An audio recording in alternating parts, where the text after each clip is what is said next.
Hello. Hello. Hello. This is weird. Yes, it is. So, welcome back to A Drunk History of Middle-earth. I'm Chris. I'm joined by my lovely wife, Rebecca. And today, we've got our first guest on the show.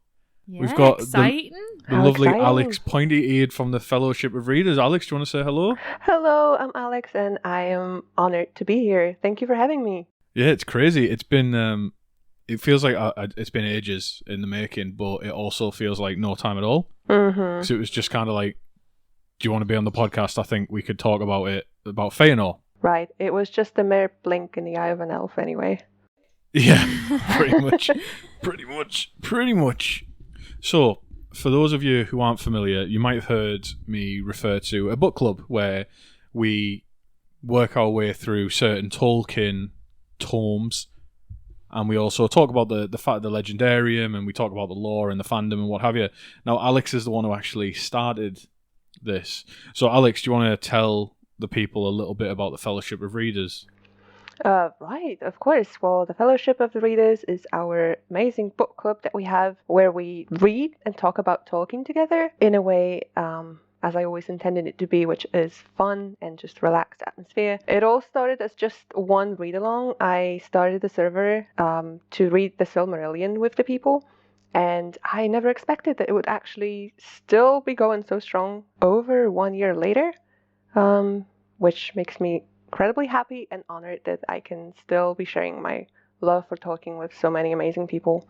The server, the membership has exploded recently, hasn't it? I think so, yeah. With our new read-along, we're actually about to have our first discussion of the Fall of Numenor tomorrow on a Sunday. So yeah, it turned out that quite a lot of people were interested in reading the Fall of Numenor together, which someone suggested that perhaps it's because of Rings of Power, which kind of boosted the popularity of that topic, which is great. I'm very happy and excited to see all the new members and to once again chat with the older members. It's going to be lovely. Because it was one thing, as I'd mentioned, I'd said, like, I wonder how many people were going to have to say, no, that's not really how that happened. The show has portrayed it like that, but it was like this. And I say actually like this, and I'm doing it again, where I'm treating it as if it's fact and it actually happened and it's not all fiction. Yeah, actually. Nice to get other people's perspective. New people with fresh eyes, because I think sometimes I bring up things. Yeah, how many times you've brought things up, and you've had a perspective like on earlier episodes. Some very amazing points, I can confirm. Yeah, but like there's been things, and that was the whole point. Is when we started this podcast, it was kind of like she'd approach it with kind of fresh eyes, like you and I, especially Aleks. We've been around Tolkien for so long, or you when you go deep, you go fucking balls deep. Yeah, I was there, Gandalf. 4,000 years ago. Exactly, yeah. And you go mental, and then Becca looks at him and then completely differently is like, oh, well, actually, what about this? Like, I think I was almost offended the first time you watched the films and you were like, Gandalf's a prick. And I was like, but he's an angel.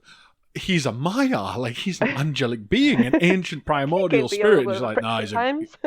Yeah, and then she's like, nah, he's a grumpy bastard. And that's not me being a typical wife wanting to press the buttons. I mean, I totally love pressing Chris's buttons.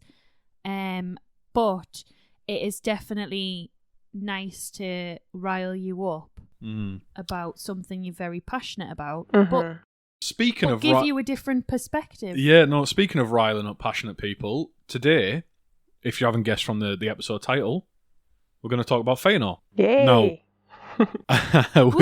we come at this from... You haven't made your mind up yet. You don't make those woo-woos. Yeah, fuck me. All right, she's already made her mind up. Right. You're outnumbered, okay? So, the original conception for this, the original idea that I conceived for this episode and what I contacted Aleks about was that we've talked about the facts, and unfortunately my bias has bled through, but we talked about the facts to do with Fëanor in his role within the flight of the Noldor and the Noldor people in general. We covered from his birth up to his death. However, what we haven't really done that much of on this show, which is why I'm excited to have Aleks here, is we haven't done what I'd consider a great deal of analysis. We've not really went into, well, are those events justified? Like, is that person justified for doing that? I've kind of said, he's been a bit of a prick, and then I've kind of moved on because I'm covering it from an events point of view. So what we're going to do today, and I'm already at a massive disadvantage, I realise, is we're going to talk about Fëanor We're going to talk about his actions, him as a person, perhaps some of the influences that I want to talk about, Right. and his role in everything that happened in Middle-earth. And we're going to see if between the three of us we can come to a decision on Fëanor. Mm-hmm. Is he good or bad? And what Right. good or bad means. Is everyone cool with that? Everyone's cool with that. Let's do Right. this.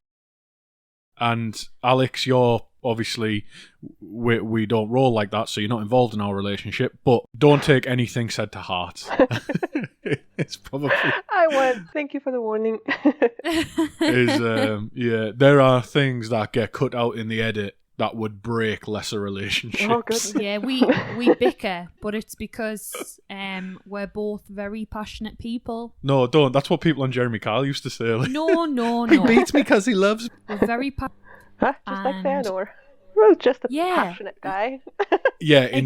Exactly. So that's why, like, I see bits of Chris in Fëanor. That's so weird because Impulsive. I see bits of Fëanor in you.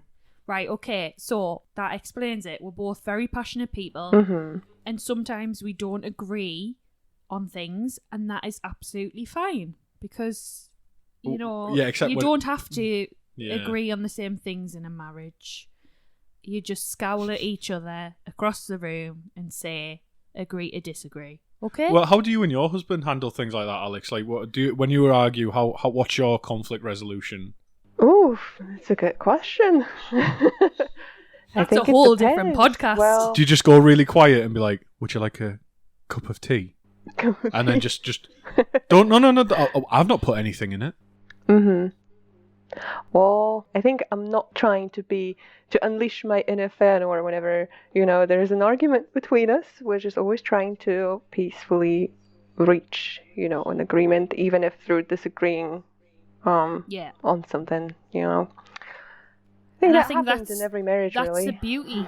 Yeah, it's the beauty of Tolkien is that it's real life. That's how it's so immersive, his Yeah. world, because it's real life. People can identify in a lot of situations Mm-hmm. and learn Oh hell from yeah! the characters absolutely. and their Like- hamasha. That made me think, Yeah. whenever you guys were talking about, Finwë and the sort of, let's say, the divorce and, I don't know, remarriage. Well, not really divorce, as Miriel was dead, but remarriage and how different people can, interpret this particular situation depending on their own life situation.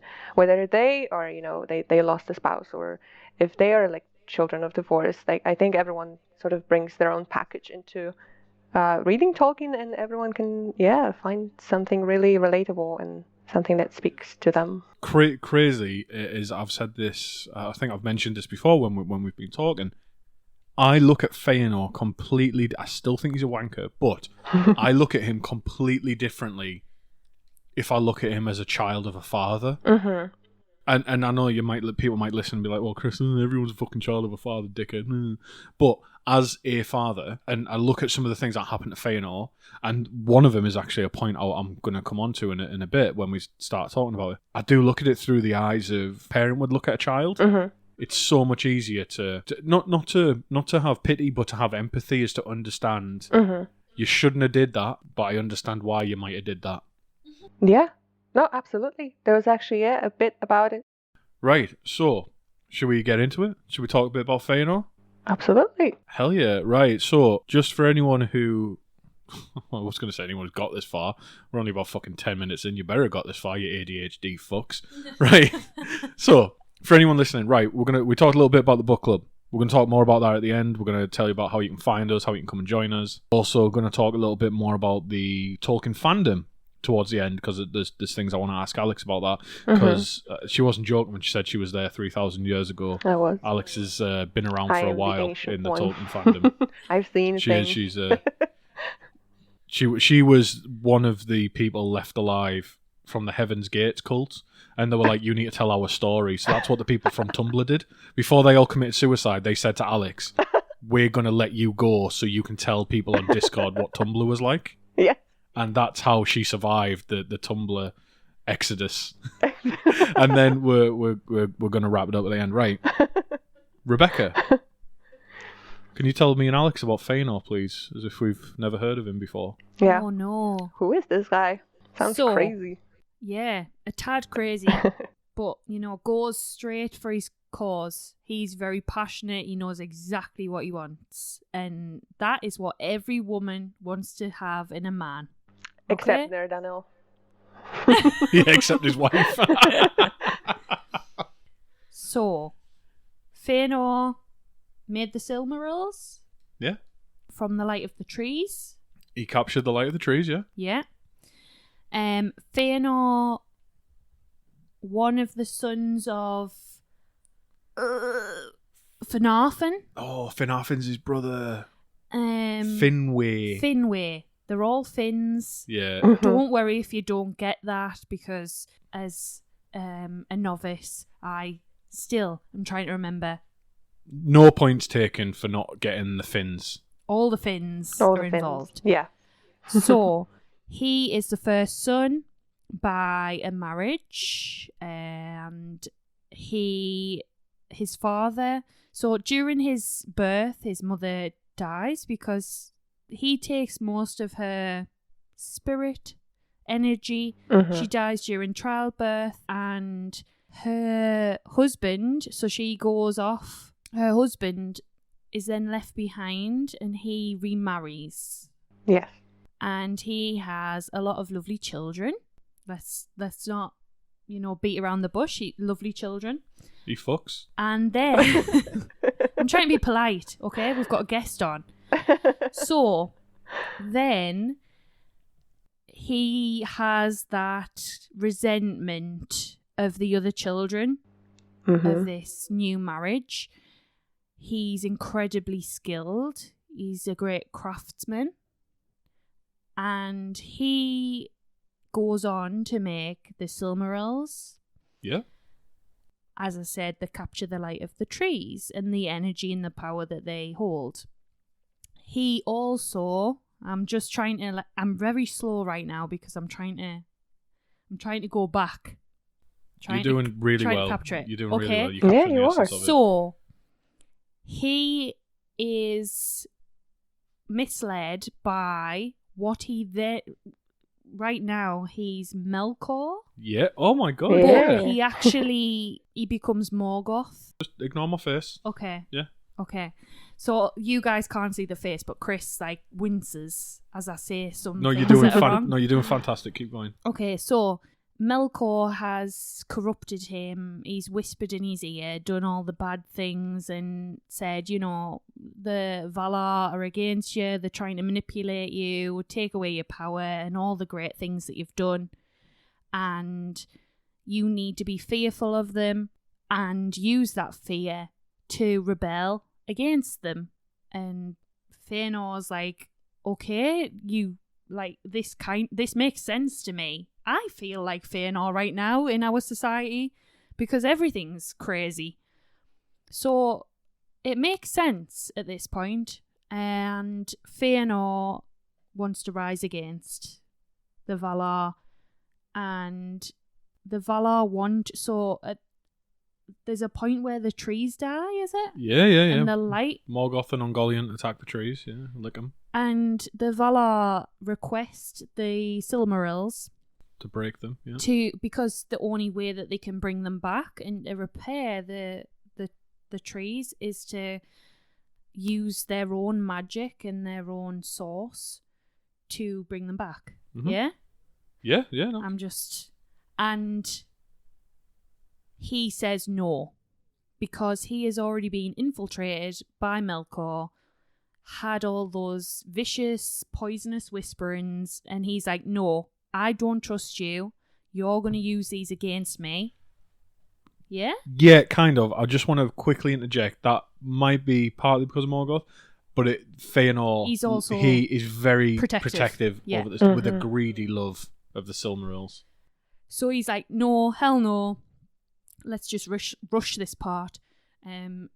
He's just like, no, that's not going to happen.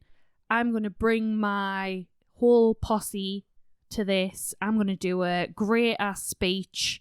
I'm going to rally the troops, and we are going to get those Talari ships. Teleria, yeah. Talari ships. We're going to steal them from them. We're going to venture, and we are going to protect everything that is ours. And in that, he makes an oath. Yeah, he makes an oath, an unbreakable oath. Oh, yes. And that is his hamartia. Yes, the cause of his downfall. His downfall and many others. Oh, he drags a lot of poor elves with him, unfortunately. A large portion of the Noldor. Yeah. Who lived in a man at the time. And that's me for the rest of the podcast. See you later, guys. Peace. Well, I'm very really proud nice of you. Summary. That was a very good summary, yeah. Anyone wanting some more detail, spoiler alert, he dies at the end, go back, listen to our 3-part series on the Noldor, which it's the last few episodes. I mean, just fucking scroll down on whatever app you're looking at. It's very informative because I actually remembered things. Yeah, absolutely. They really are. Yeah, I definitely recommend them too. Absolutely, yeah. So Fëanor and the Noldor, they are, through certain actions, they are exiled from Aman under the doom of Mandos, which tells that they will bring untold misery upon themselves. A couple recant and repent, others don't. We've got the big events like the burning of the ships, then we've got Fëanor's death. So that's his life, and that was his death. What an icon. So you brought me here, Chris. I did. I did because this podcast is not an echo chamber. We need you. No, I am not an echo chamber, nor do I bring on people who are controversial. So, Aleks, we'll have none of your opinions about dwarves, which borders on racist. About dwarves, we will stick to Fëanor. I'm joking. But no, this podcast is not an echo chamber, so intentionally we bring on people who I have different views to, because that's what's going to benefit the viewer most. In a world where it's very absolutist, we strive to have that middle ground. So open your ears, take your fucking pants off, and we'll talk about Fëanor. Stick your grab a sword, legs on the headrest. Let's swear some oaths. Hell yeah. So Becca, we're gonna talk to you about Fëanor. I encourage you to ask questions. I encourage you to interrupt and ask for reasoning as to why the mad bastard does things he does. And not get too drunk. No, get as drunk as you like. It's been a tough few weeks. So, Aleks, where do you think we should start with discussing Fëanor? What do you think are some of the notable events that are perhaps the most divisive in where people seem to view Fëanor's actions? The most divisive part. Well, definitely the kinslaying, because I will not defend... Which one? Well, the first one. The kinslaying of the Teleri and the rape of their ships. I would never defend Fëanor's actions in here. I feel like with the death of Finwë, he is on a fury road. There's nothing to stop him. It both escalates and never stops escalating until his death and auto-combustion. But at the same time, for him, it's the beginning of an end. It's just complete downfall. I feel like the death of his father, whom he loved more than the Silmarils themselves, is like that point of no return for him. That's such a good way to put it. I've never heard it put like that before, but that's a very good way to put it, in that it escalates and it never stops escalating. But at the same time that he is rising, it's also the very beginning. It's the speeding up of his downfall. Arguably, I'd say that his downfall starts when he pulls the sword on Fingolfin at his dad's meeting. That is a controversial situation, but I still believe that everything up until Finwë's death had still potential of being fixed and being, prevented, the further catastrophe. It's very clear that with Finwë's death, he just loses all the trust, all the respect for the Valar, and I understand him in that. And I blame the Valar. I really do. For many things. Yeah, they're very standoffish, and I understand that's part of who they are, that they've created this world and helped in the building of it, but they're very much like, as in Christianity with God, and his influence. People, when good things happen, people say, "Oh, that was God's influence." When bad things happen, people say, "That was God teaching us a lesson." And I feel like the Valar are very much like that, and that would be linked closely with Tolkien's Catholicism. Yeah. So that's the teaching, the lesson. Is there lack of involvement? Yes, no. I think that's a great point. And I think that, as you said, they're very standoffish. That's my main problem with the Valar is, I think, so in the nature of Middle-earth, I'm bringing my big guns at the very beginning, but Tolkien himself mentions and describes how bringing the elves to Valinor was a mistake on the Valar's part, because it was against the design of Eru, and that the revolt of the Noldor was a direct consequence of their move, that they were so anxious and so fearful of Melkor that they decided to, bring the elves to Valinor. Of course, they didn't make the elves do that, but they really definitely convinced them to do that by bringing the three, elves to Valinor so they can behold the whole paradise and convince the other elves to follow them. So that was a mistake because it was not what Eru designed. And yes, I really love that part because it says that it was against the nature of elves as well to be kind of enclosed in Valinor instead of Middle-earth where they were designed to live. Well, we also see, so there's 2 points I want to raise off the back of that. We also see, and Becca, you might remember this from one of our early episodes, even in Aman, the Valar, when they raise the Pelori Mountains against Melkor and Morgoth, they still have to leave.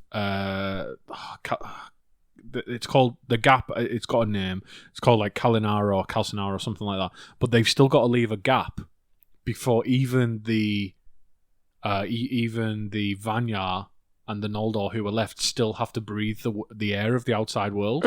Yeah. And that that shows how intrinsically the elves themselves are tied to the life of Arda. And what Aleks is referring to with the nature of Middle-earth is the converse between Eru and Manwë, where Manwë is saying, what happens to elves who die? What can we do with them? Do we have your permission? Or do we even have the power to it? And then Eru says, well, you didn't stop to question that when you took them away from Middle-earth and brought them to Aman, did you? And then now that actually the way you've put that, Aleks, has kind of made me think that on a cosmic scale, could the flight of the Noldor just be Eru's way of humbling Manwë?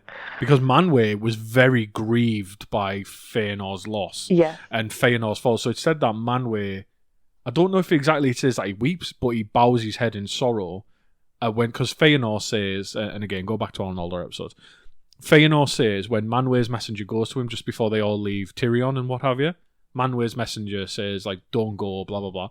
And Fëanor says they'll sing the songs of the Noldor.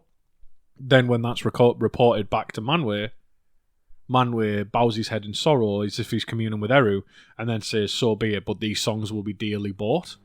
So that's really fucked up that you've brought that up, because now I'm wondering, is the entire downfall of the Noldor, the first fall of the elves, Eru's way of saying to Manwë, do not fuck with my plan? Perhaps. And I will get the elves back to Middle-earth, and I have got the elves back to Middle-earth, but in a way that has hurt you. And I'll tell you who would love that interpretation. Inuli. Inuli is someone who's part of the server, and she's the degenerate angbanger we've talked about before. Oh yeah, yeah. But she loves the kind of like the contravening, is Eru a bit of a bastard type interpretation. But that's very interesting to think of it like that. But yeah, the flight of the Noldor hurts Manwë a lot. Well, it hurts him, but at the same time, I feel like the Valar failed Noldor. It's safe to say that, because imagine, you are not just Fëanor, but all of the Noldor. The Valar brought you from Middle-earth, where you were designed to live, to Valinor, because they promised you that, hey, here you'll be safe, here we will protect you. They didn't. They repeatedly didn't, because they let, Melkor loose. They tried to, hunt him down. They couldn't, because he was just too sneaky. He would, create a shadow or whatnot, and he would always escape, even when Tolkas and Orome were trying to hunt him down. But still, from the perspective of elves, it's like, you guys failed us, because this is not a paradise anymore. We are not safe here. The trees were destroyed. Finwë, our king, was slain. So what else can happen? Like, I understand, the whole rebellion and where everyone was coming from, not just Fëanor, but other princes, and princesses of the Noldor. Because, that was no longer a place to stay, and I would probably, just like Fëanor, kind of lose my trust in the Valar. Perhaps that would be my sin and my downfall as well, but I think, You would definitely get to that point. And I think in this day and age, and a lot of places in this world, people are getting to that point where they're saying, you've intervened in other aspects, but then you're going to stand back at this point. Why do you make these decisions? Why are you going to let some things happen and then exactly stand back and not guide us? And I think the Valar should be more guidance. Well, and I know they step back and they're meant to, but I feel like the Valar also have such emotion when things go wrong, that really they are almost like parents, and you would never allow your children. You would say, go on then, make that mistake, but I'm just going to give you some advice beforehand. Well, they do. They do. They do. I know they do try, but I don't think they try hard enough. Well, I've got two counterpoints to this, Okay. to both of you, and I appreciate the arguments thus far, because there's things I've not considered from both of you. So, the first one. The Valar know that they are never to try and force the children of Ilúvatar in any aspect. They are, at best, big brothers and sisters or chiefs. They are not rulers. Like, Manwë's got the title of Vice-Regent of Eru and the High King of Arda, etc. But he, and nor any of the other Valar, can force the children of Ilúvatar to do anything. Because the one who has forced them to do stuff is Melkor or Morgoth, and it will always turn to ill regardless of the intention. The second point would be, there is plenty of elves who stayed in Aman, and it turned out for the best. So I understand your point. I understand your point 100%. And I personally think, right, regardless of where I'm arguing from, I know for a fact if I was a Noldor, I'd be in Fingolfin's host. I'd be like, fuck that bastard at the front. But I'm still going. Yeah. I'd be chilling with Galadriel in that. I'd be like, he's still a wanker, but see, kind of. All right, I get it. Like, want some change. I think that's a fundamental difference between the Vanyar, Noldor, and Teleri, though, because as you said, the Vanyar and the remaining Teleri stayed in Valinor, and they were happy, and it turned out the best for them. But I think we need to here focus on this aspect of the Noldor as being of this group of incredibly ambitious, determined people who just want more. And that's like the greatest characteristics, that they were just not satisfied with what they had. They kept.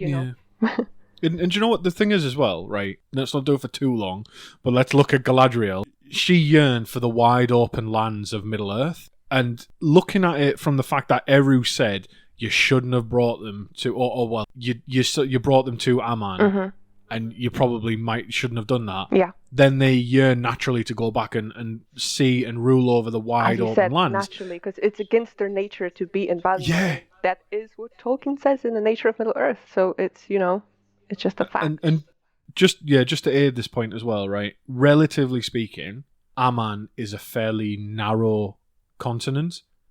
It is kind of, you've got the Pelori Mountains on the east edge, and then you've got like what's it called? Is it like the Eastern Sea? No, like the Western Sea or the Western Shores or something like that. But it's a relatively narrow kind of continent to live in. Yeah.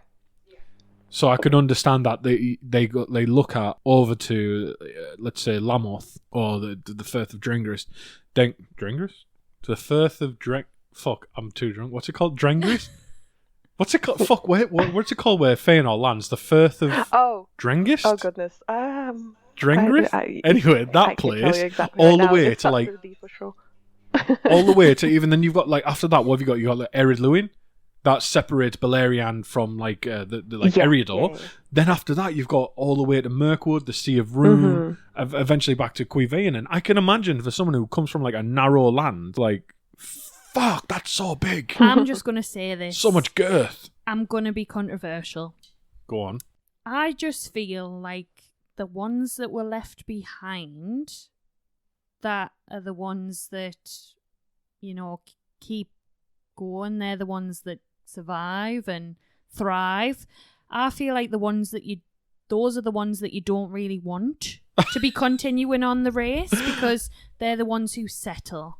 Right. And unfortunately, I feel like this point is when you lose the true elf. The ones that are left behind are like the ilk that you do not want. They're the ones that they are not going to make changes, right? Excuse me, the War of Wrath begs to differ. No, but as far as I'm aware, if I didn't know all that knowledge afterwards, I would say, nah, these are the weaklings. These are the ones that have stayed. They aren't people who maybe not changed the world. weak ones, because Fëanor. you said the War of Wrath, but they are the ones that are not remembered in songs. It's a shame you're wearing a headset because that was a mic drop if I've ever heard one. Oh, yeah. Rhyme about this. Pop. What the fuck rhymes with Fëanor? Nothing. That's right. Oh, that's fair. That's fair. I do see the point in that. I'd never thought about as much about the natural inclination of the elves towards Middle Earth because they are intrinsically tied with Arda and the life of Arda. So yeah, fair enough. However, again, my counterpoint to this section would be that the ones who stayed behind ended up being in the right because after the War of Wrath, which ends the first stage of Middle Earth, they were counselled very sternly to go back to the west. The ones who didn't were people like Galadriel and Celeborn. Yes. And, like Círdan, etc., etc. And they went east instead and they founded, like, Lindon. They're the fringe people. Well, they're the ones that we meet in Lord of the Rings. And they founded kingdoms. Like, elves did found kingdoms in, like, the Second Age and stuff like that. But then by the time we see them in the Third Age, they're weary, they're knackered, they just want to go home. Yeah. So, they're the people who have children. Yeah, they are. The people who don't have children, they are going on the best holidays. They are doing their self-care. But it comes down to, in the story that we're presented and the lore that we're presented, it was, and this is something I want to come back to, the objectively right or the objectively good thing to do, which is something I want to revisit in one of my later points, is that we're presented with a lot of objective, situations where there's but when you introduce grey characters into objective morality, you start to have issues. And this is the reason we're getting a whole fucking episode out of Fëanor, because he's one of these grey characters in an objective morality system. Absolutely. But fair dues. So the Flight of the Noldor, Becca, Fëanor's on trial. I say that the Flight of the Noldor was foolhardy because in the end, it turned out that the Valar was right and that they should have stayed put. Aleks, what would your closing argument be for the Flight of the Noldor? Oh, the Flight of the Noldor as general. So just a summary of what we've been talking about thus far for this point. If we're in a courtroom, that was my closing statement for this part. I don't think that's so easy. I literally cannot tell you if it was good or bad because, of course, in the very long run, right, it was bad for them because, as you said, they were weary, they were tired, they were homesick for Valinor because at this point they kind of saw Valinor as their home after all.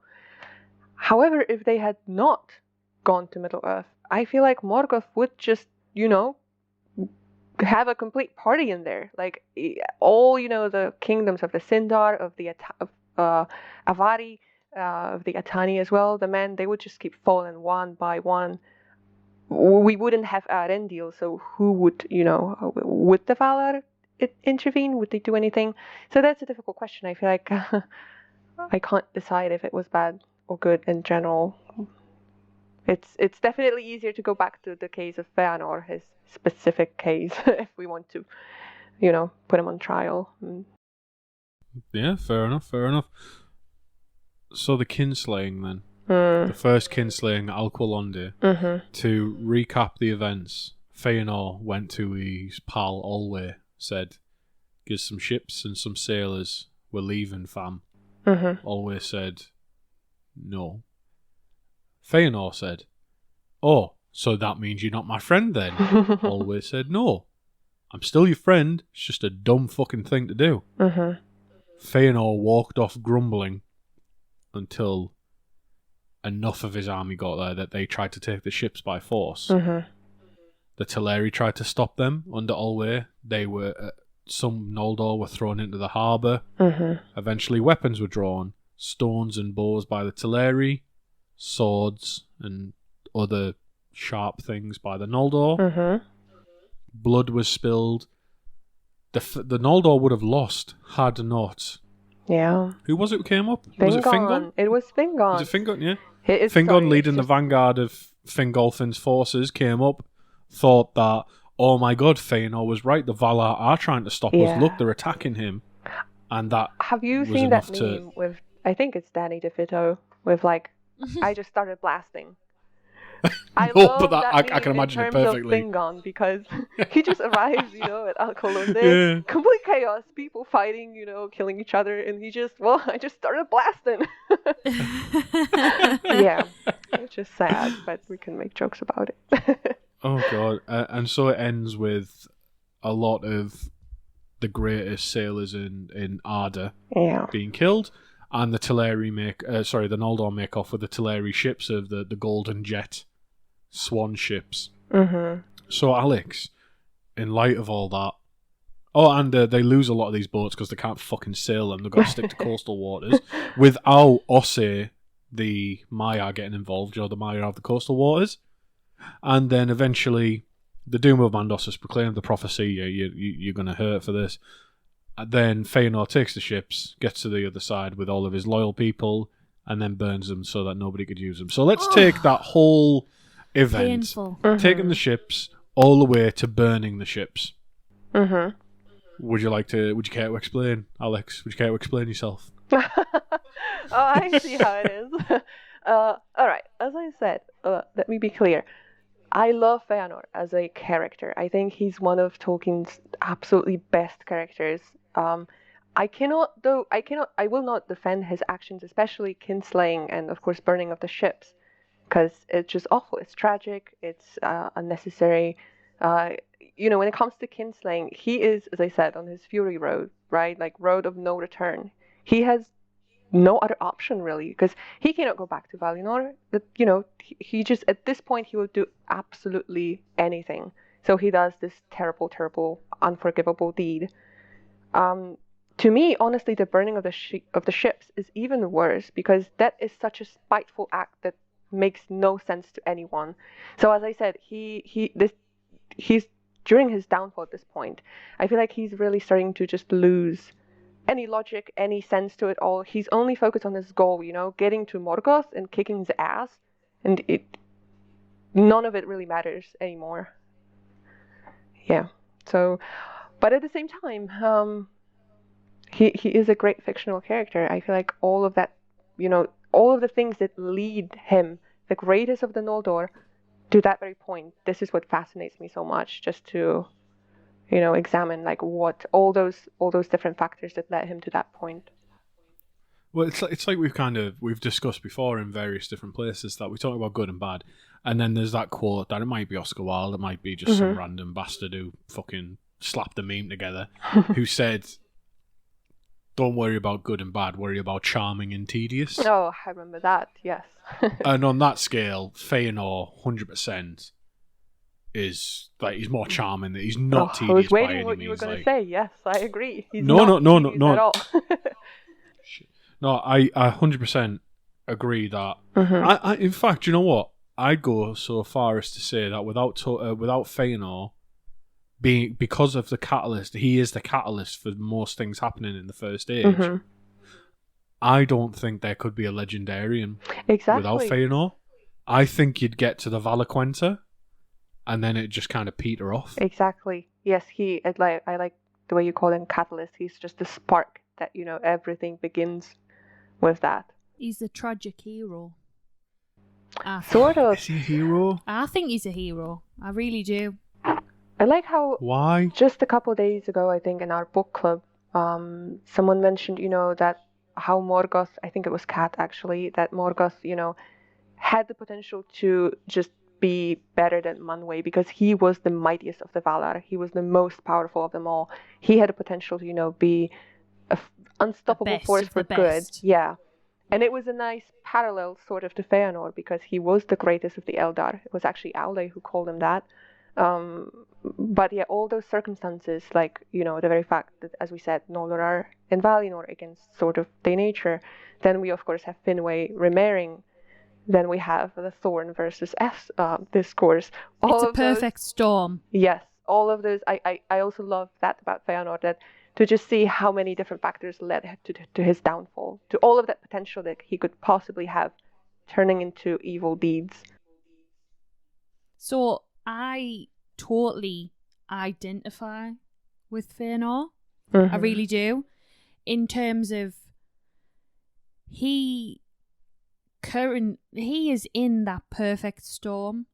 He has had many different influences that have created his tarnished view of the world and what he's currently existing in, the society that he's existing in. He wants the best of the best for him, but also for his people. And that's not a bad trait. He is incredibly influenced by one of the most powerful Valar by the devil that there himself. is. Well, like we said it before, he's literally got the devil whispering in his ear. Exactly, like, yeah, like you can't discount that. And as I mentioned during our Noldor episodes, Morgoth Melkor is very good at what he does, and it's never kind of like out and out state. The only time Morgoth messes up, Fëanor sees through it in an instant. Yeah, and that's when he's like, "Get thee gone, jail I love that moment. Which shows his strength ultimately. Oh yeah, because he can see through one of the most powerful Valar, and Melkor is so powerful that he can change. Eru created the Valar, and Melkor even goes against his own maker's wishes. He can create a different sound, a different melody. He can go to his own drum. So he is actually rebelling against the creator, which is massive. And then you've got Fëanor, who can see through Melkor, which shows his ultimate strength. He's seeing through his maker's maker. But that means that you then need to see every action that he makes after Melkor's influence with a pinch of salt. It's disgusting, the things that he does to his own people. Yeah. But he has been highly influenced and infiltrated by a terrorist, really. Good point. Yeah, good points. I mean, 100%. And it's good that you've brought that up, because something I had in my notes is that just because Fëanor detests Melkor does not automatically put him back into on the side of the Valar. This is, I promise this tangent has a point, right?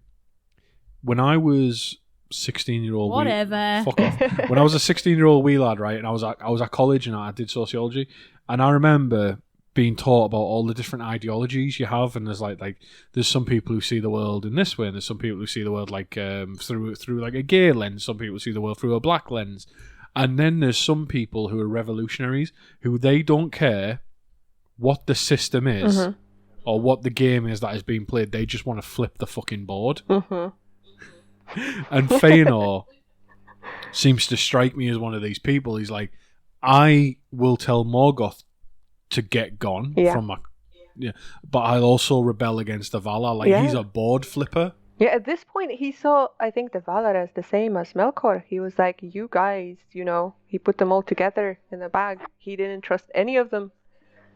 Well, yeah, because he said like they're his kin. So and that was part of his speech, wasn't it? It was that they're the kin of Morgoth, and they don't take any actions against him. And again, that is the fault of the Valar. It is, because Manwë couldn't conceive of what it was like to have evil in your heart, so he didn't understand it. And equally, though, Eru totally allows Melkor to dance to his own drum. So If you knew the hours I've spent that were not with you, but we're discussing free will on a Discord server, we'd get divorced in the morning. Right, okay. Lots of hours. Right, okay. Yeah, he won't do anything because, there's free will and stuff. But think about it. Have you ever actually thought about the fact that, okay, whenever, after this whole thing, when Fëanor points his sword at Fingolfin, right, he's brought to the trial, everyone's gathered around him, and they finally make him to confess that, okay, it was basically Morgoth who's been whispering, who's been stirring the pot, like spreading all this shit around everywhere. And they are like, okay, but you still fucked up. You still, pointed a sword at your brother, caused all this crap, so we are banishing you. That is your, punishment. You can't even be here. Just get the hell out. And then, okay, Fëanor succumbs to this punishment. He's like, okay, I will do that. I will not, rebel against that. And while he is serving his punishment, he's being banished.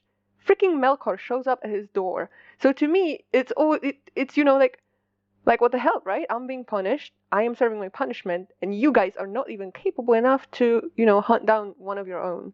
So that, to me, is just like this other little moment that contributes to the whole situation and why he does what he does. I totally agree with you. I'm exactly on the same side, that he is serving what he has been given. Mm-hmm. He's accepted it. And they can't even step in. I, as a Valar, would see, right, my father is allowing, he has this power, he's created this universe. He has this power to allow Melkor to do whatever he wants. Mm-hmm. He's doing whatever he wants. And we're meant to just sit back. But how does that make any sense that Melkor's allowed to just parade around and change the opinion of a whole society? Well, discussion may for I hours and may I hours. raise?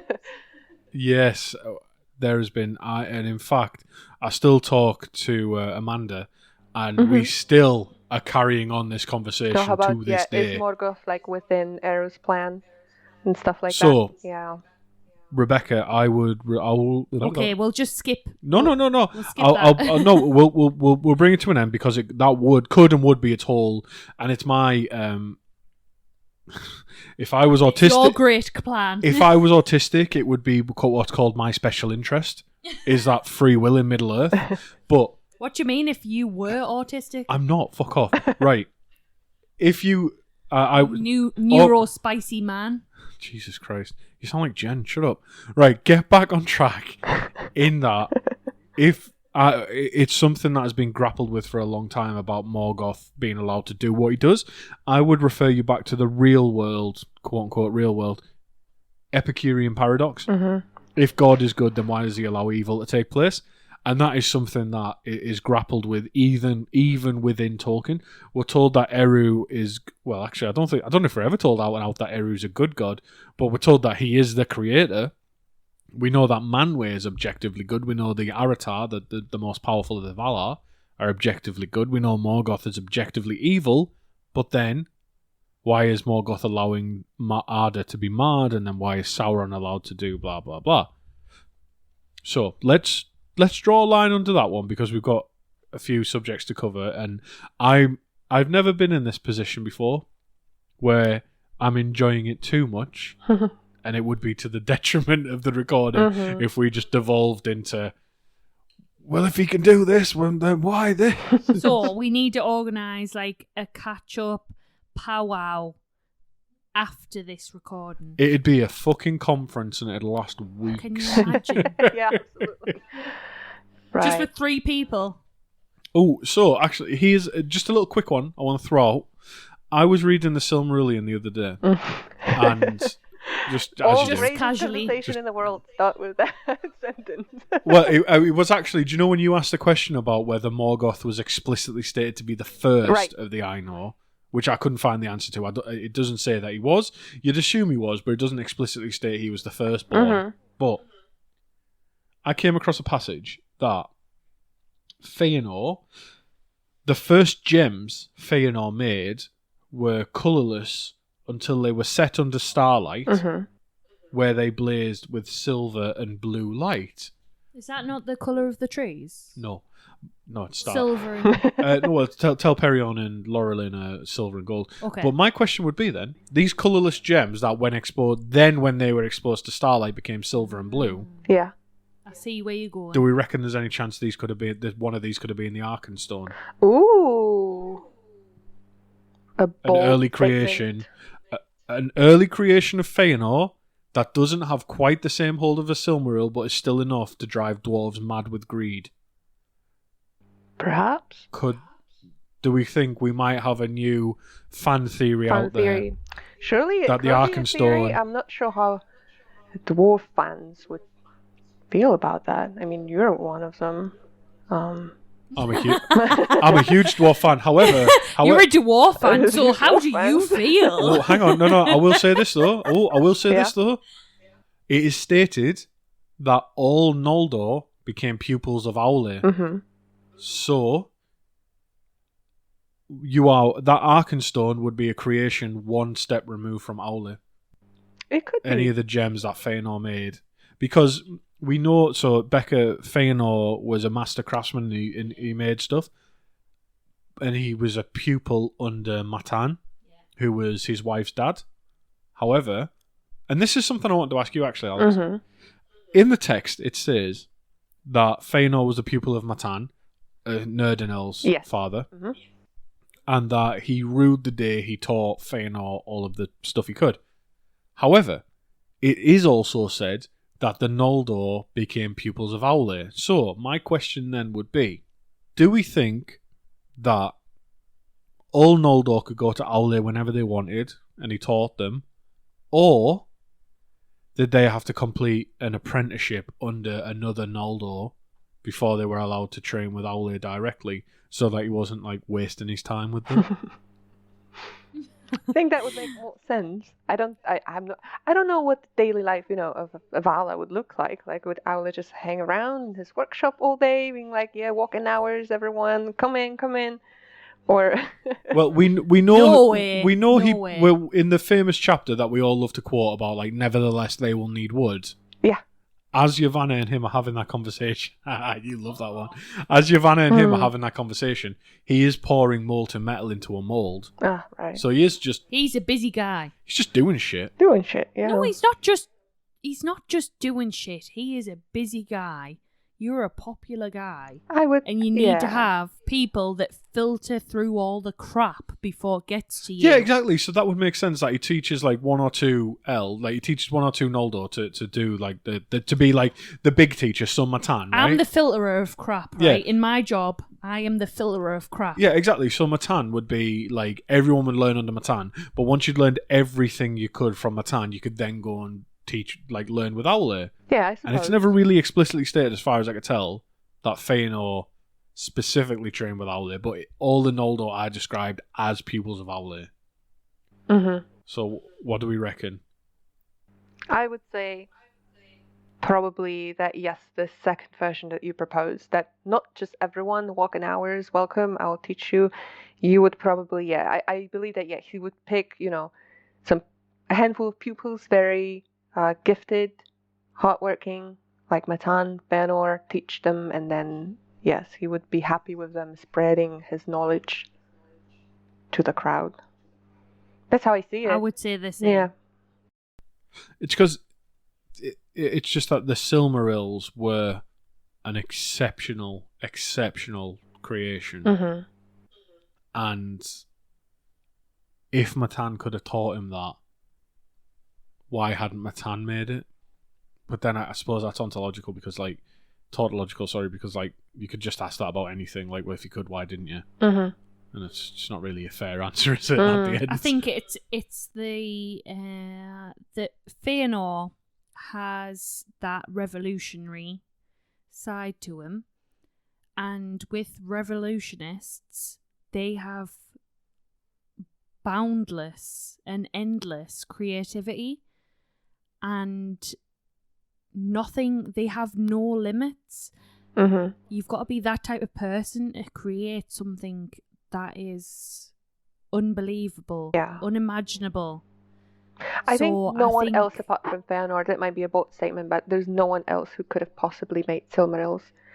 Because no one else had this ability, or even, let's say, I don't know, I don't want to call it a foresight, but Fëanor had almost seemed to have that sense that things were not going to be forever. Unlike other elves, you know what I mean? He improved upon Tengwar, what do you call it? The alphabet. he didn't settle. Yeah, he didn't settle. So all the knowledge could be written down, sort of preserved. And it was the same, that's what it says, in the text, that he even started working on the Silmarils because he, admired the light of the trees so much that he wanted to preserve it forever. But if he truly believed, like, everyone else, but the trees are going to be there, that's why I think he was really the only one ever who could be, regardless of the knowledge and skill, create the Silmarils because of that quality. Yeah. Well, I think I'm going to just put it out there, right? So, Fëanor is me. Right. In the sense of... It's a bold fucking statement. You never live in the present. Alright, yeah. Because I struggle to live in the present. You're always thinking, where am I going to be tripped up? Like, well, I need to protect myself, okay? So, he is very much... Okay, so this is so beautiful. We recognise beauty. How can I preserve this? How can I protect it? How can I make this accessible for the future, really? And that is why, and that is what drives him to craft. And some people don't think like that, and some people do. Some people live in the present. That's great. That works for them, and they change a lot of things in the world. But some people are forward thinkers. And that is what Fëanor is. He's a forward thinker. He's a revolutionary. He is an inventor.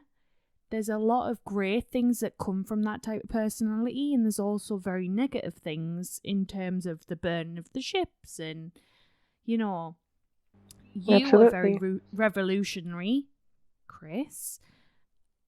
He doesn't listen to anyone, not even me. And and I listen to people, but I'm very like, right, let's have a disaster plan. I don't know about yourself, but I'm very disaster plan, and you can't take things for granted. I have been tripped up, and yeah, it's great to settle, but it's not life. Like, things change, life changes, and you've got a disaster plan. Yeah, fair dues. And that's the corporate Rebecca coming out. Yeah, all right, okay, yeah. So we'll have a look at some of the nerdiest things and see where Fëanor lands on that. We're going to talk about the changing language, which I know is your favourite topic.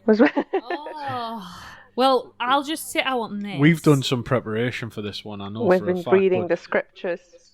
I will. Well, you've got a partner in crime, okay? So I will chill. I will say one more thing about Fëanor, is that a lot of people out there might relate to this. He's handsome. Oh, yeah. Sexy. No, he's most people are ugly. the most handsome.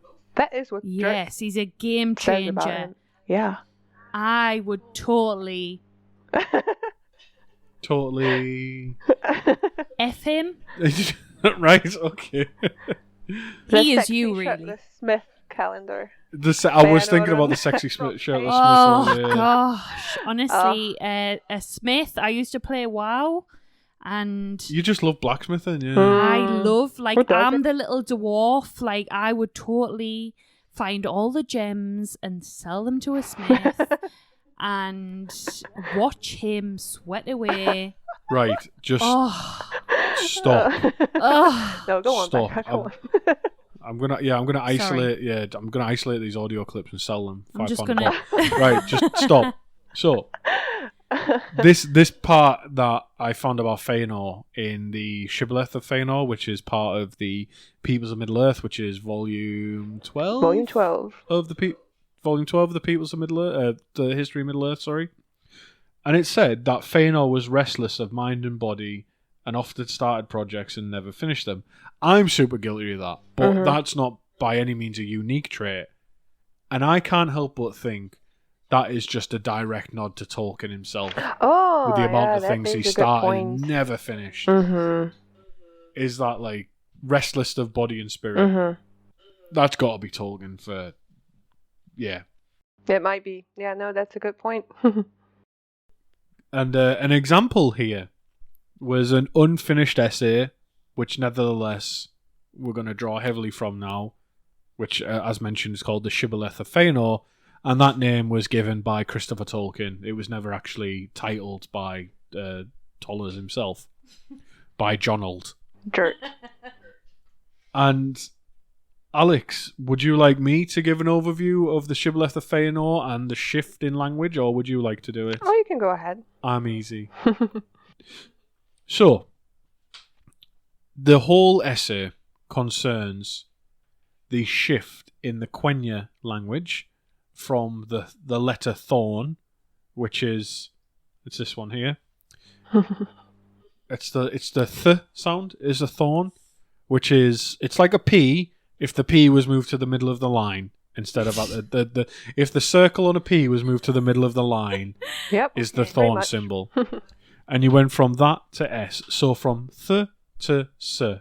And the opposite happened in real life with Spanish, which went from s to th. Mm-hmm. And I don't think Quenya was due to some king having a lisp. Was Quenya as sexy as Spanish? Oh. Quenya is very closely related to Finnish. It's very closely related to Finnish. Okay. I'm not as fazed with Finnish, but Spanish, yes. Mm-hmm. Right, so the shift from th to s in Quenya happened sometime after Fëanor's mother was born, but sometime before Fëanor was born. And what's important here is this shift in language took on more of a symbolic meaning. Yes. It was very In that- personal. It was very personal, so people would stake their kind of identity on it. So the House of Fingolfin, for example, which includes like Galadriel and stuff like that, and those Finarfin and those kinds of people, they stuck with the s sound. They went with the times, right? So were they like the royal family? Yeah, they were high house. They kept the tradition. Yeah, they're the high house Okay. and all. So Quenya, so the Vanya elves, I think, largely had their own language and they adopted a lot of Valarin into it, but I think they largely stuck with the th. However, Indis the Fair, who was a Vanya, but was Finwë's wife, who is second wife, she said, I will speak as my people do. Mm-hmm. And she adopted the change to the letter S as opposed to the letter thorn. However, Fëanor was he was one of the chief lawmasters and he was one of the chief linguists among Noldor, and his opinion was, you don't fucking understand Quenya if you make this change from th to s. Mm-hmm. And either privately or in public, a lot of other lawmasters agreed with him. But, as we saw before, due to Fëanor's own actions, he undid his own cause. Yeah. He lost the authority. He did, damaged because he his rep. stubbornly stuck to it. He stubbornly stuck to th is the superior way of speaking. Would you like to And say because why? of the- Or would you want me to say why? Because I think that's very important. Just to explain No, why. if you could, if you would like to say why, please, why you thought So that the was so main important. reason why Fëanor really wanted to stuck to this, keeping the thorn sound, right? Apart from the fact that he believed that this is how Quenya used to be, this is how we should keep it. Because, yeah, as Chris said, you guys know nothing about the language. You don't care about the language. We should keep th, because that's how it's always been. But the main reason is actually that his mother, Miriel, and her other name was Therinde, having this thorn sound at the very beginning, it was her preference when she was alive, and she was asking when this linguistic change was happening, she was asking as a favor of everyone to still refer to her as Therinde, because it was just her preference.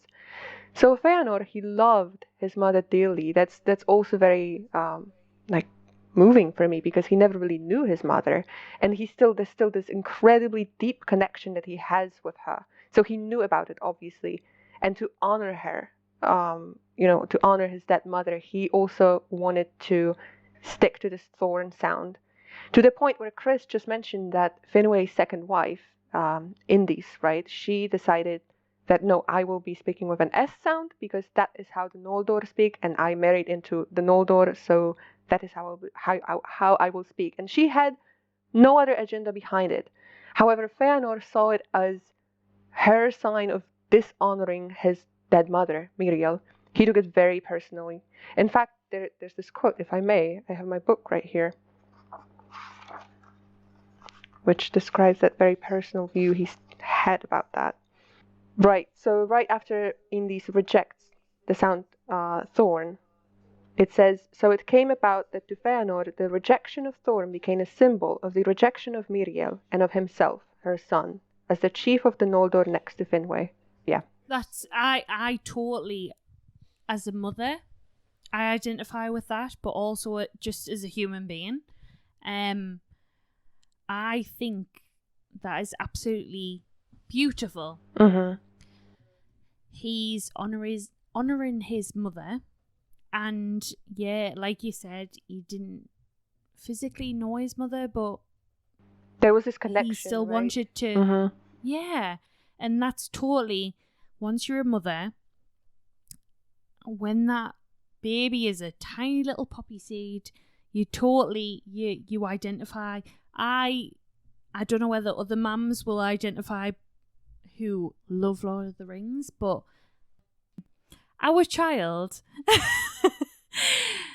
I totally knew that our child was going to be a girl. Mm-hmm. And oh yeah, there's this special sense. Yeah, so our child was going to be a girl, and Chris was like, no, and he was like trying to switch it up when I didn't know. Well, yeah, a bit of background is during Becca's pregnancy, I was the only one who knew the gender. Nobody else knew at all, and I kept it secret the whole pregnancy.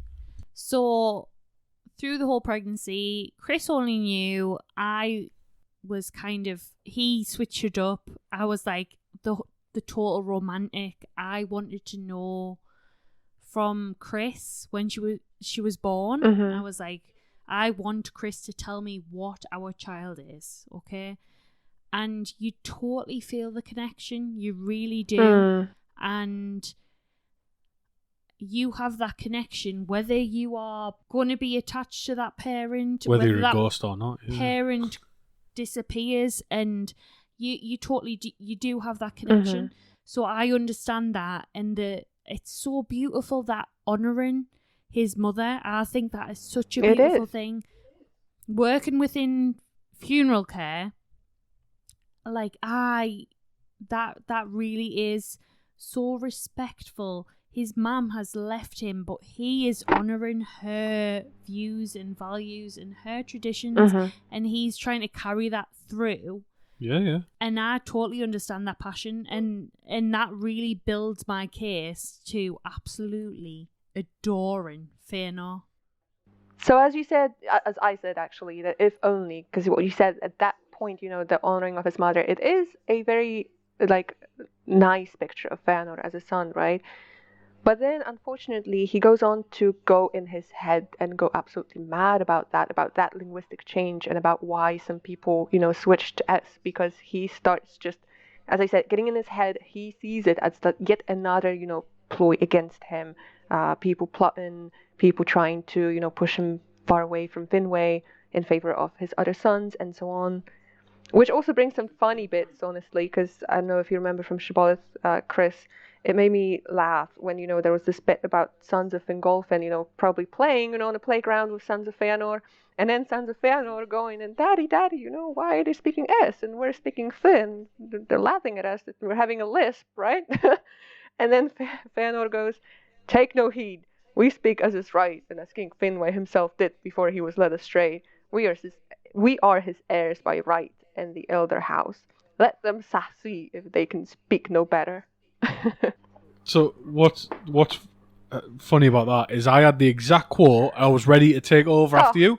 However, mine ended slightly differently. Is I read out the quote and my next line was the fucking pettiness. Oh yeah, absolutely.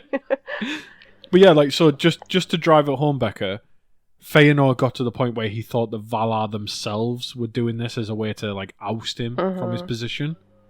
Like he got to the point where a change in language that happened before he was born was a way to divide him and to divide him, and to the point, and Aleks might have mentioned it earlier, is that he proudly, one of his names, shout out to my elf name episode, one of his names was the son of Thorinde, or the Thun of Thorinde, because he just probably never used the letter S for the rest of his life. Do you know that the name in the fandom of this phenomenon is Fëanor's lisp, and I absolutely adore that.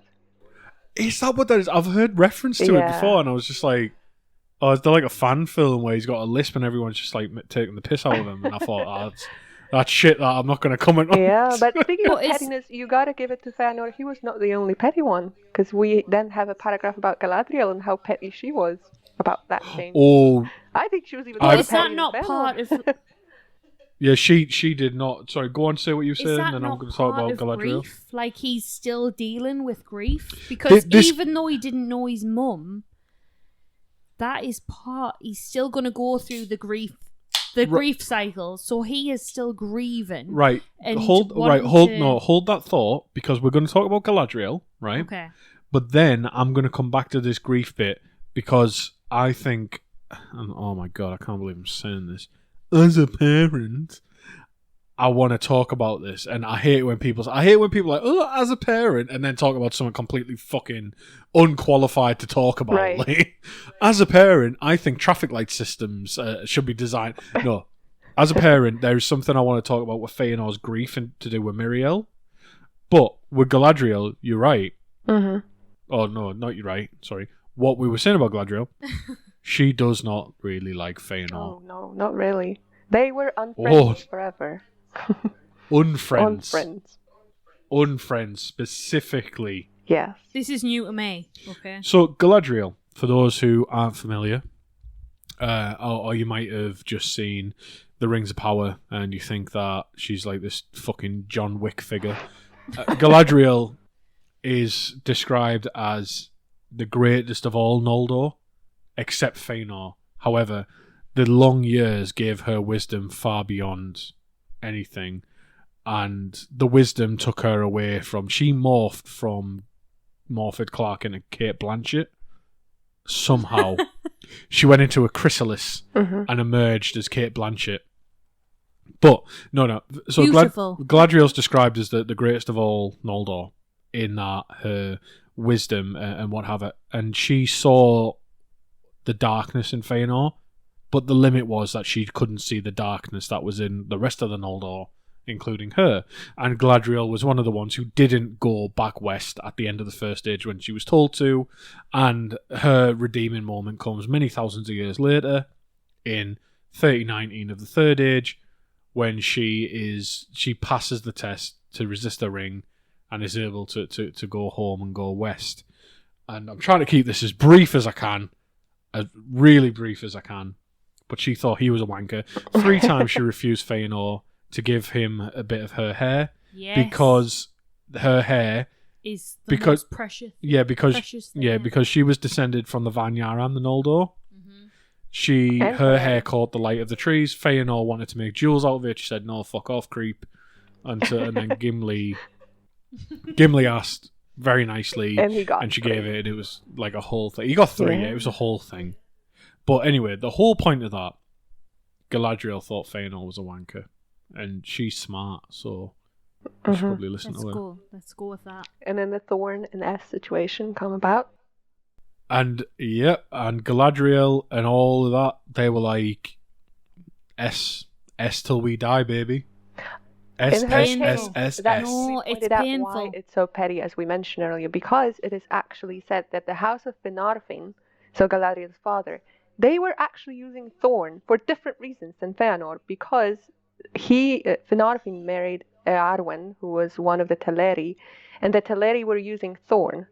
So Fëanor, being a good husband, he just adopted Thorn. So it was a natural thing in their house. But Galadriel, hating Fëanor so much, she was like, I'm gonna say yes, just to spite him, and just to adopt what the other Noldor were doing. That's painful. Have you ever been such a wanker you change letters of the alphabet? Yeah. No, that is painful. No, I love Galadriel, you're a dick. Do. Yeah, it's such like linguistics drama at its best. It is petty as fuck, right? Yeah, if it was aimed at a dick move. That is like our. That is like friggin' who the hell is leading our country right now? What's he called? Rishi Sunak. Right, that is like Rishi Sunak. I don't know who the hell's leading our country right now. Rishi Sunak. For international listeners, it's because the UK has had a spate of unelected leaders. And they're just fucking idiots, right? Excuse my language. That's like him saying, right, we're not going to pronounce the letter F, okay? So when you're going to say Fëanor, you're just going to say Fëanor, okay? And you've got to just deal with it because that is the law now. And if you say the letter F for fire, you just got to say Aya. If you pronounce it, we're going to arrest you and put you in prison. Oh, like, that would be... The reason for this... For God's sake! Right. Yeah, that linguistics drama is... It's amazing. Fascinating, funny, amazing. But also, to kind of wrap it up, one of the many reasons that I think contributes to, Fëanor's oath and his deeds, which brings me back to say that I do not defend his actions such as kinslaying and burning of the ships. Those are unforgivable. But I do love to explore all those just different reasons, behind it, such as even that thorn. It's incredible. It is amazing. It really is. That's how closely Tolkien was tied with. Like, did you know he was a philologist? But so that's how closely tied with the philology all of his stories were. Is that the language really did provide a framework for, like, the stories. Were just a framework for the language to play around. So, a couple more things. I've got two more questions I'd like to pose to both of you, and then we'll come to a verdict on Fëanor. So the first one is, right. So my view of this, Fëanor's mum, Miriel. Thorinde. She was the first elf to die in Aman. Like, she was the first one to give up her life, right? And she specifically said this is because of how much energy went into bearing Fëanor. Do we think that Fëanor growing up knowing that his mum gave up her life because of the energy it took to bear him contributed to how he turned out, that there was some kind of misplaced guilt that this poor kid felt all of his life and never expressed because his dad was the king perhaps and he didn't feel like he could, but he felt responsible for his mum being the first person to die in their country. It's never stated by Tolkien, but I would agree, because also in the Shibboleth actually it said that Fëanor, whenever Finwë, takes another wife, he is devastated for the very reason that he knows that means that he will never see, his mother. That now any chance of, coming back to life, impossible, right? So he can only meet her possibly in Mandos when he himself dies. So he's devastated about it, and he kind of becomes incredibly angsty about it. But that makes me think that, the fact that he gets so obsessed about it, so much anger can actually hide this other reason, as you just said, that he might feel guilty himself, as I feel like that's what often happens in real life. When you kind of can't deal with something, you can't go to therapy, to talk through it, you sort of pour your emotions into something else, and I think that maybe that's what happened. And that is one of the times where I feel the most like, I'm not going to say it's a skill, but one of the things I'm used to doing is, regardless of my actual personal feelings on a subject, I'll argue another viewpoint just for the just to improve my own understanding. Contrary to what's been said, I can simultaneously hold a lot of pity and understanding for Fëanor, as well as thinking he's an arsehole, but my heart does ache for the poor lad. Like, even though he'd be thousands of years older than me, looking at, and it's like I mentioned at the beginning of the episode, looking at him like a child who has suffered some stuff to do with his parents, like my heart really does go out to him. But Becca, what do you think on the subject about his mum dying? Do you think that could be any displaced feelings there? So my personal beliefs is that his mum really, as far as he's aware, his mum really wanted him. She poured her life and soul into that child, and she perished. And that's normal. A lot of mums go through that. They die, and ultimately their child survives. And that child has to bear the weight of carrying on their mother's legacy, almost. And I feel like Fëanor is carrying on his mother's legacy. He didn't know her, but he has got a preconceived idea of her. His dad will have reflected on what the type of person that his mother was. He would say she's strong, she's mighty, she believed in, the best. Because you also, regardless of the type of person that you lose, you always think the best of them. Yeah. So he would reflect that in his tribute to her. So Fëanor would have grown up to believe that his mother was the perfect person, the one who believed in the best. She wanted the best for everyone. She was a true person, and he would want to bring that forward in her legacy. And that is why he strongly believes, even in grammatically, like pronouncing her name, he wants to carry on that tribute, because that is someone who has brought him into the world, and that is absolutely beautiful to me. Yeah. That's beautiful. I think a big part of it's like survivor's guilt as well, isn't it? Like what we'd call survivor's guilt.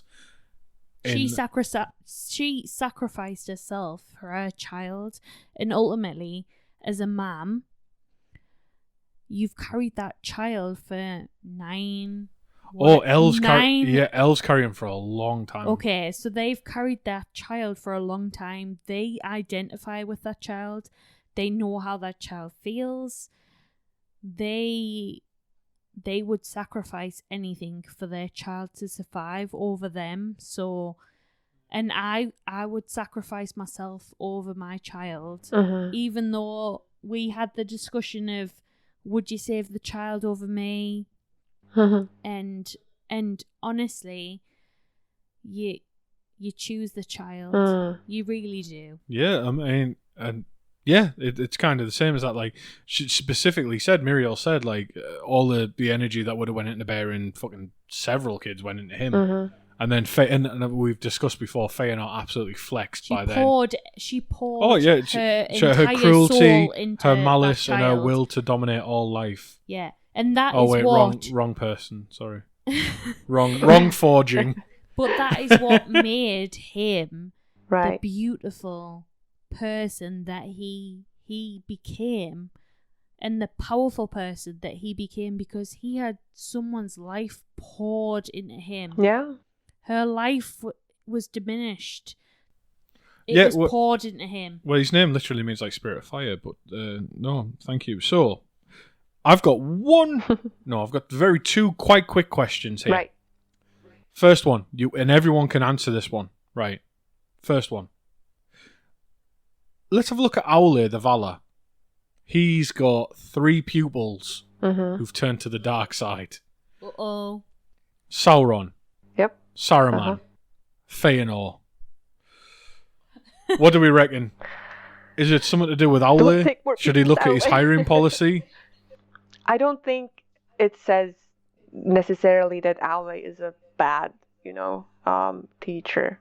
I don't think so, because one of his pupils, was Nerdanel's father, Matan, however you pronounce that. Which actually Owley, during the whole rebellion of the Noldor, he goes to her father and he tells him that, hey, do not do this because that will end in tragedy for everyone. Yeah, that's why Nerdanel stays behind, isn't it? It's because Owley wants her dad. See, so he can be a good teacher. He can be a good guardian, kind of, supervisor. Let's call him that. So I don't think it's his fault. Maybe it's the fact that his pupils are the ones who are the most ambitious, who want to create things of their own, and never have enough. Always want something more. Actually, I'll hold my thoughts until Becca's answered. So, Becca, what do you think? Owley had 3 students who went on to become the 3 bastards. Okay, let's just imagine that those 3 students passed the test of the person that kind of filtered them to him. Right, so, are you drunk? It's No. Sauron, No, Saruman, no. Fëanor. Right, 3 people who went awry, who were students of Owley. Do you think it's Owley's hiring policy or Owley's influence? No, I don't want to believe that in him. He gave them the tools, Yes. and they ultimately made their own decision on how they wanted to use the tools that he gave them. No way. It's not the teacher, it is the pupil. I agree. Very well put. Yep. All right, I dig it. I think that's probably the most convincing thing I've heard. My opinion. Shut up. No. Everything I say is convincing. Right, your opinion. My opinion is Owley is specifically described as the closest in power to Morgoth, with the key distinction being that Owley doesn't kind of he doesn't seek mad recognition for his work. He just likes to create for the sake of creating, and that's where Morgoth falls down. Is that Morgoth wants to he wants to be envied. He wants to be recognized for his work. So I think that Owley's failing, if any, is that he doesn't emphasize the humility enough to everybody else that he himself holds. Because Owley specifically enjoys creating for the sake of it, and in the conversation he has with Eru, in the hour when the dwarves are made, he says, is the child to blame for emulating their father? And Eru was like, oh, I guess not. And the dwarves come of that. Yeah. Let's just say, right, you've got some crazy ass mother effer who doesn't have any intelligence, who creates children just willy-nilly. Barebagging. It just sounds disastrous. No, that is not a good excuse. You've got to lead. No, that's the thing, is that we went over it in our Origin of the Dwarves episodes. Owley, he had the best intentions, he really did. He did, but he liked procreating. No, he made them out of clay. Out of clay. Oh. He liked making clay models of children. Right. And no, let's dwarves. just say he didn't make the best of the best. I will not suffer dwarf slander. Right, I've got one last question. The One Ring. Would Fëanor be tempted? I'll go first this time. Right. I don't think he would. For the simple reason that I think Fëanor would look at it and find it inferior to something he would create. Ah. And for that reason, I don't think he'd be very tempted by the ring. He'd be like, what is this shit? Shit. What? He'd be like, do you know when better. Gordon Ramsay gets presented do you know on the very first episode of a Kitchen Nightmares series where they've all got to cook for Gordon Ramsay and he's like, what is this? And he starts throwing it in the bin. Right. I think in that instance, Fëanor would be Gordon Ramsay. I think I agree because I believe we have definitely one example of Fëanor seeing through Morgoth in the text, right? When he shuts the gate in his face. That's the first thing. When he was almost tempted, but he still, recognized that.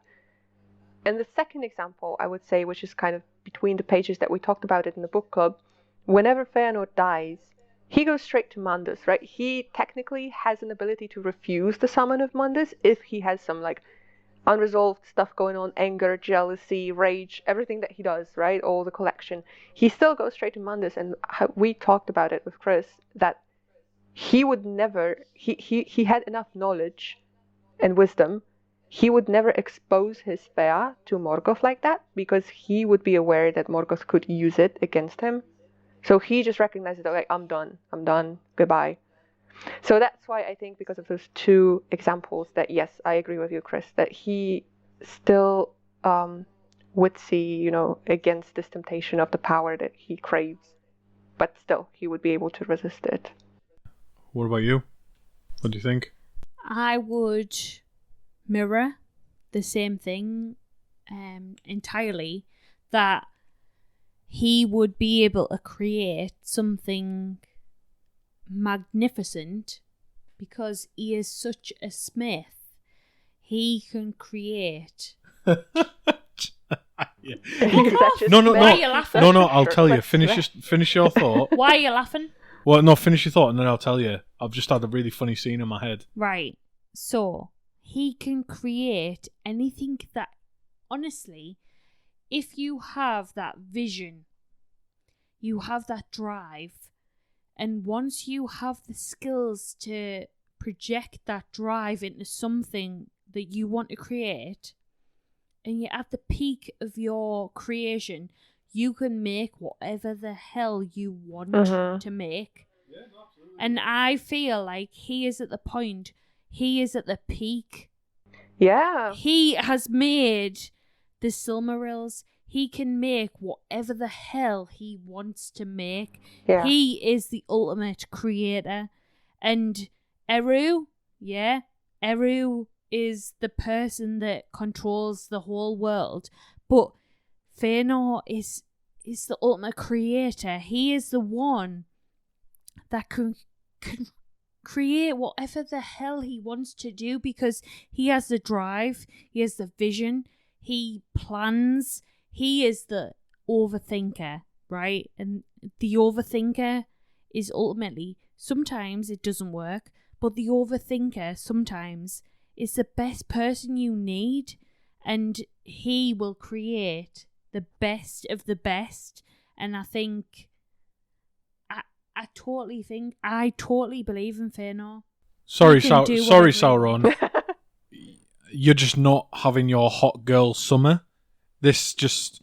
Shut up, you fucking weirdo. No, right, so I was laughing earlier when you were talking, as I was imagining Fëanor getting all the way to Mount Doom with the One Ring, and getting to the end of it, and getting into that chamber in Orodruin, and unmaking the ring, and then putting a ladle into the lava, and be like, finally, I'm forging into something that's fucking worth it. Just, what a load of bullshit this is. No shirt. Shirts are for the skillless. Right. So that was Fëanor.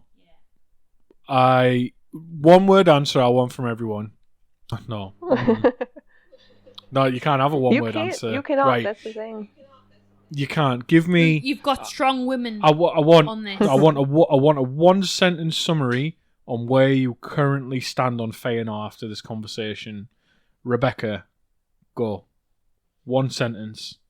A beautiful person who wants the best for his people. Thank you. Aleks? A beautiful person... Sorry. He is a beautiful person who, due to a number of very complex circumstances going way before he was born, he falls. And he is also one of those reasons, he himself, for the fall. I love him. I think that sentence had quite a few commas, but I'll allow it. I can't give you a simple answer, on him. That's the thing about Fëanor. Right, my one-sentence summary on Fëanor. He's a wanker. Don't be a Wait, no. Whoa. Don't be a dick, man. No, shut the fuck. Whoa. Let me give him a one sentence answer. Right. Okay, I've got it.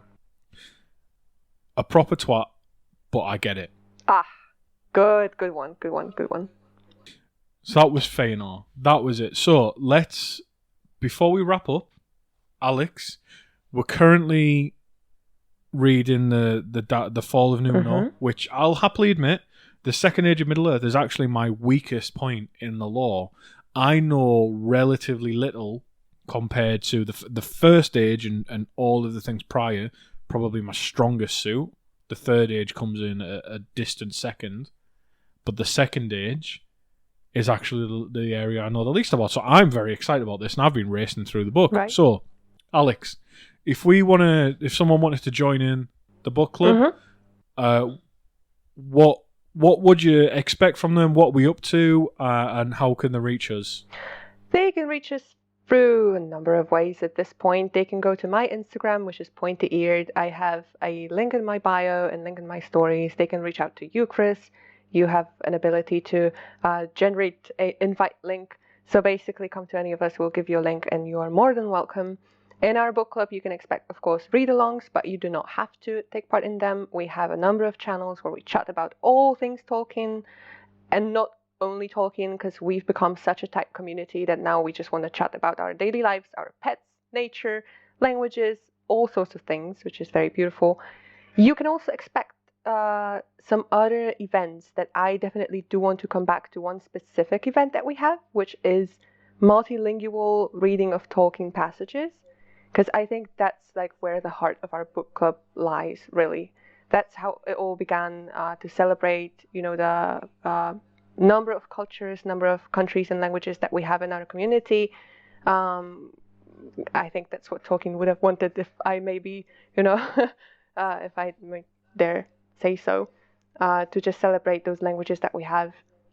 You can expect a number of lovely, helpful, kind people, new friends through Middle-earth. Absolutely, 100%. Yeah, so in the episode description, there will be a link to Alex's Instagram. There will also be a link to the Fellowship of Readers Discord, as well as the usual link tree, which will be all the ways you can get in touch with the actual show. So, as we come to the end, I want to say a massive thank you to Rebecca, and thank you for the lovely summary at the beginning. Thank you for all the gin you drank and the looseness of your tongue this episode. It's been fantastic. It's been ages since we actually got you in front of the mic. Now, it won't seem that long because of the episode schedule, but it's actually been about 6 weeks since Becca recorded an episode. So it's been interesting, but the main thank you goes to Aleks, our lovely and first guest on the show. Thank you. Went Thank you for having me. That was amazing. I hope you've had a great experience I talking had to us. Great time. Are you kidding me? Spent some, chatting to Tolkien nerds about Fëanor. That's the best. And I am also happy that I was able to be, in the episode when Becca came back. That's really a great opportunity. Yeah, it's a New Year start.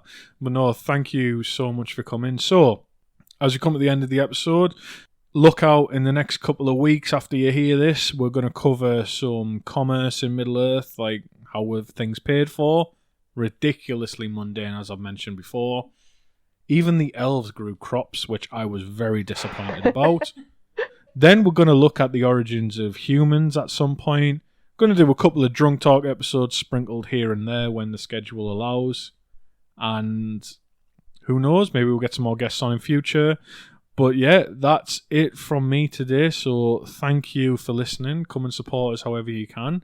So that's a goodbye from me, Chris. Goodbye from Rebecca, who's very drunk. Goodbye from Aleks. Bye, everyone. Bye.